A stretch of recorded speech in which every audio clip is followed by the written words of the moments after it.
Hi everyone. இன்னைக்கு நாம ஃபெவிக்விக்கு பின்னாடி இருக்கக்கூடிய ஹிஸ்டரியும் கெமிஸ்ட்ரியும் பத்தி தான் பார்க்க போறோம். ஸோ வீடியோ ஃபுல்லா பாருங்க. நம்ம அறிவு வளர்த்துக்க 2 நிமிஷம் ஒதுக்குறதுல தப்பே இல்லை. 1942ல டாக்டர் ஹென்ரி கூவர் கோடாக் கெமிக்கல் லேப்ல ரிசர்ச்சரா ஒர்க் பண்ணிக்கிட்டு இருந்தாரு.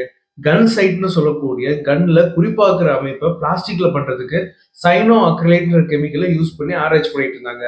ஆனா இந்த சைனோ அக்ரிலேட்ன்ற கெமிக்கலை எல்லாத்தையும் ஒட்டிக்கிட்டு எக்ஸ்பெரிமெண்ட்டையே ஸ்பாயில் பண்ணுச்சு. கடுப்பான அவர் ப்ராஜெக்டையே டிராப் பண்ணிட்டாரு.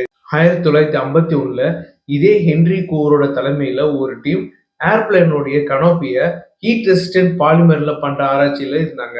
அந்த டீம்ல இருந்த ரிசர்ச்சர் சைனோ அக்ரிலேட்டை பயன்படுத்தி ரெஃப்ராக்டோ மீட்டர்னு சொல்லக்கூடிய ஒரு இன்ஸ்ட்ருமெண்டோட பிரிசத்தை அதோடைய பெர்மனண்டா ஒட்ட வச்சுட்டாரு. இந்த கெமிக்கலோட பொட்டன்ஷியலை பார்த்த கூவர் இதையே இன்னும் கொஞ்சம் டெவலப் பண்ணி இதையே சூப்பர் க்ளூன்னு சொல்லி அறிமுகப்படுத்த ஆரம்பிச்சாங்க.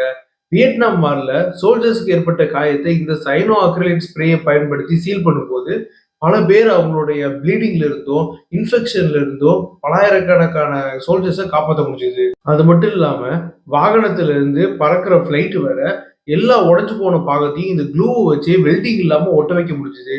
இது வார்ல மிக முக்கியமான அம்சமா பயன்பட ஆரம்பிச்சது. எல்லாருக்கும் ஒரு கேள்வி இருக்கும், இந்த ஃபெவிக்விக் எல்லாத்துலயும் ஒட்டுது, ஆனா அந்த ஸ்ட்ரிப்ல மட்டும் ஏன் ஒட்ட மாட்டேங்கப்படுறது?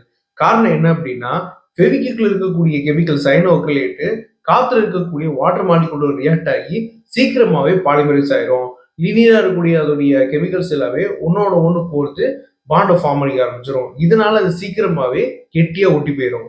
ஆனா ஃபெவிக்விக்கோ எந்த ஒரு சூப்பர் க்ளூவையும் யூஸ் பண்ணும்போது கையில ஒரு க்ளோவ்ஸ் போட்டு யூஸ் பண்றது ரொம்ப நல்லது. டைரக்டா ஸ்கின் கான்டாக்ட் இல்லாம பாத்துக்கோங்க. ஏன்னா ஸ்கின்ல இந்த க்ளூ பட்டுச்சு அப்படின்னா மேல் தோல்ல இருக்கக்கூடிய வாட்டர் மாலிகுல் அப்சர்வ் பண்ணி மேல் தோலோடு சேர்த்து ரியாக்ட் ஆகி ஒட்டிக்கிறோம். ஸோ அதை நீங்க ரிமூவ் பண்ணணும் அப்படின்னா ஆசிட் அப்படி இல்லைன்னா மேல் தோலை ரிமூவ் பண்ண மட்டும் தான் ரிமூவ் பண்ண முடியும். முக்கியமா குழந்தைங்கிட்ட இருந்து இந்த கெமிக்கல் தூரம் வைக்கிறது ரொம்ப ரொம்ப நல்லது. இந்த வீடியோ பிடிச்சிருந்தா லைக் பண்ணுங்க, உங்க கருத்தை கமெண்ட் பண்ணுங்க, ஃப்ரெண்ட்ஸ் அண்ட் ஃபேமிலிக்கு இந்த வீடியோவை ஷேர் பண்ணுங்க.